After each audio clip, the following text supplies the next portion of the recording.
Where, please tell me where are the brains of the people when it comes to the Jacob Blake case? Where are the brains of the people? Where are the people that use their brains? I'm completely shocked about some of the things, and I guess I shouldn't be, that I'm hearing from people. You know, you have people who, even before they hear anything about the Jacob Blake case, they want to convict the guy even before they even hear both sides. You know, there are two sides to every story, and sometimes more than two sides. But the incident initially, we're talking about the police point of view and Jacob Blake's point of view. But unfortunately, in today's times, people are considered guilty until proven innocent. They're considered guilty until proven innocent. They're considered guilty until proven innocent. So anyone with a rational mind who has a brain should be analyzing whatever takes place from both sides, from both points of view, based on the evidence that is available. And there's so much ignorance, so much biasness, so much injustice that goes on with cases like this. First of all, there's an initial reaction from the black or African American people. Oh, it's a white cop killing a black person. So immediately it becomes a racial issue. It's not about right and wrong. You know, was he in the wrong? Was he in the right? Were they justified in shooting him or not justified in shooting him? They want police to be afraid to shoot any black person under all conditions, whether he is a criminal or not, whether he's violent or not, whether he's armed or not. Now, there are double standards where police have confronted people who were not African American, not black, who were armed, and the police did decide to try to disarm the person without killing them. You know, talking to them, you don't need to do this, put the weapon down, you know, and trying to talk and negotiate with them. So many African Americans expect the same treatment when it comes to black people, even if he's armed, that you should deal with him in the same way that you would deal with a white person who is armed in the same type of situation. And even when it comes to the justice system, putting people in jail for how much time or going to jail at all, we see differences where a white person commits a crime and he either doesn't go to jail or he doesn't go to jail as long, and then a black person commits a crime and he is put in jail and for a long period of time and may even get the death penalty. And sometimes even when he's under the age of maturity, he's considered and tried as an adult. So we see a lot of injustices in the so-called justice system, but unfortunately, we're not taking a balanced point of view where African Americans are saying, well, maybe this time it was not a case of injustice. Let's take a look at the case to see what actually happened. We're not seeing that. And on the other side, we're seeing people who are considering the guy to be guilty even before looking at the facts, who are following the stereotype that, oh, well, let's look into his background. We don't need to look into his background. We need to look into the case to see the issue, to see what happened. His background is not a part of the case. We need to take a look at the case. If someone killed 10 people, does that mean he's automatically guilty if there is a killing around his neighborhood? No. We need to take a look to see where was he, what did he do. All right? So let's look at this case as an individual case. And you have people going into, oh, well, he had a warrant out for his arrest. He was assaulting a woman for years, for 8 years, going into his background as opposed to looking specifically at the case that is, in question, the case in question. So if you take a look at the case in question, based on the video itself, yes, you can say that Jacob Black was wrong for resisting arrest. That's what you see from the video. And then you see that he's going around to his car, going to get something from the floor of the car. It appears to be the case. And so you say, well, he's wrong for that too. And then you say, well, the police are wrong for drawing their weapons, on an unarmed man. So you have a lot of things involved in the mix here that people should be looking at.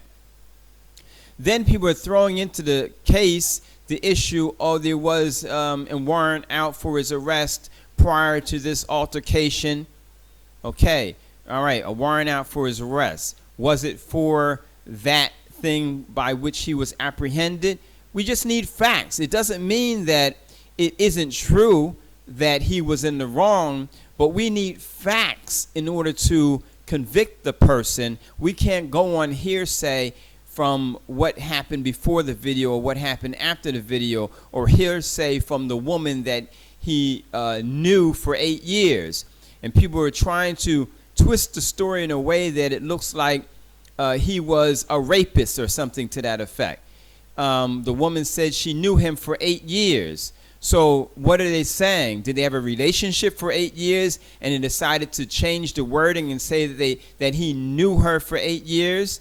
What are they doing here? Are they trying to make this case bigger than it was or other than it was, saying, okay, we will report that you knew him for 8 years. We won't report that you had a relationship with him for 8 years. So the wording, twisting so that the media can deal with this in the way that they want to deal with it, and the courts can deal with it with the way that they want to deal with it.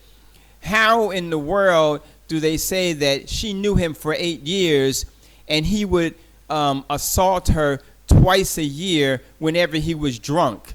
This sounds strange to me, but people are trying to say, oh, well, you're biased. They want to push down our throats the image of him being a rapist who assaulted this woman twice a year during the period of 8 years. Is that believable to you?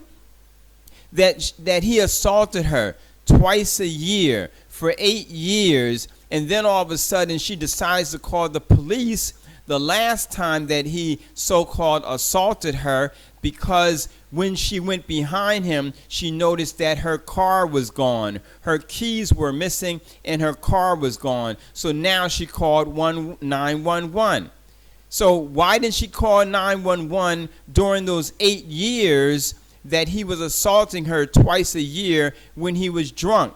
But all of a sudden, the last time when he assaults her, when he is drunk, but because he takes her car this time, now she decides to call 911 in July. So what is she calling the police for? Is she calling the police for the assaults that he did upon her twice a year for 8 years? Or is she calling 911 because her car is missing now? And then the conversation that she says that he had between her and him, that didn't seem like a normal conversation. For her to say that he said, it seems like you've been with other men. SubhanAllah, really, a man that has been assaulting you twice a year for 8 years, only when he's drunk, then now you're having a conversation with him? He doesn't want you to be with other men? So you're saying that this man that's assaulting you twice a year for 8 years, he's concerned about you being with other men during those 8 years? And you decide not to call the police until your car is missing in July? So a warrant is out for his arrest from July to August, and when the police apprehend him in the case where he's refusing to comply, and so there's a warrant out for his arrest. SubhanAllah, does this make sense to all of you? So where's the other side of the story to hear from him, to hear from neighbors? If he is only assaulting her when he's drunk, then what is she saying? That he gets drunk and he comes there twice a year when he's drunk to assault her? Or did they have a relationship during those 8 years and everything was all right, except when he's drunk, then she doesn't want to have physical relations with him, but he assaults her when he's drunk to have physical relations with her during the 2 times a year that she doesn't want to have sexual relations with him? Is it during New Year's when he's drunk? Is it during Christmas when he's drunk? And so he assaults her, and at those times she doesn't want to have physical relations with him? There's some missing information in this case.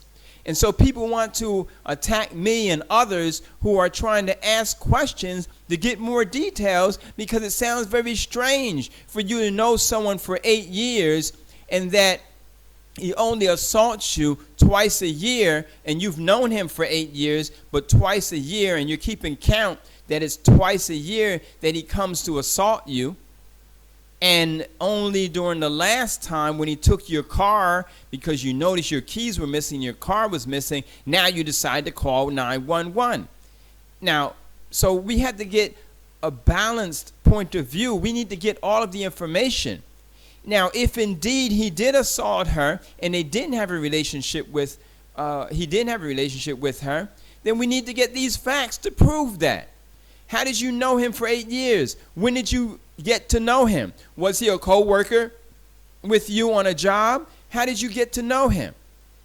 Are you saying that he was always breaking into your house twice a year and assaulting you, and you didn't say anything for 8 years? How did you get to know him?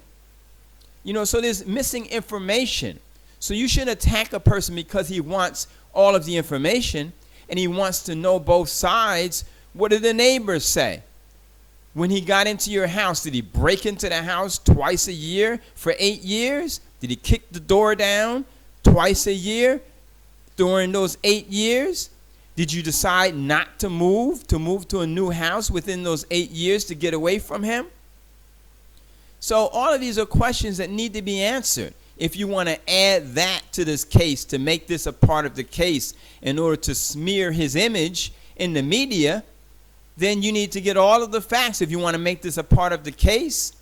People saying that he was breaking up a fight, and others saying, no, he wasn't breaking up a fight. So all I'm saying is, I'm not supporting him and I'm not against him. I'm neutral. I want the facts. If we're going to say anything, we need the facts. And we can't say anything about anything that we do not have facts for. So Jacob Blake should not be considered guilty until he's proven innocent, but he should be innocent until he's proven guilty. That is supposedly the justice system. And the same thing for her. We should consider her, yes, possibly telling the truth, but we need facts. We need facts. Maybe he's telling the truth. We need facts. Maybe she's telling the truth. We need facts. Maybe she's lying. We need facts. Maybe he's lying. We need facts. Maybe the police are lying. We need facts. Maybe they're telling the truth. We need facts. It's that simple. So don't attack me or anyone else who merely wants facts, who wants the truth. That's what we want, and we want to get to the bottom line of it. We've seen too much blaming of the man. Automatically he's guilty. He's had a relationship, like even O.J. Simpson and even Bill Cosby. You have these people that have had relationships with people for years, and then all of a sudden they're guilty. Now, I'm not saying that, I think, yes, there's a lot of evidence pointing towards others being guilty, but we got the facts. We went to court. Okay, but in this case, we don't have all of the facts. There is a lot of missing information. So don't tell me that you've known someone for 8 years and then finally all of a sudden now, he's a rapist and he's been assaulting you. SubhanAllah, and you decide not to report it until July when your car is missing.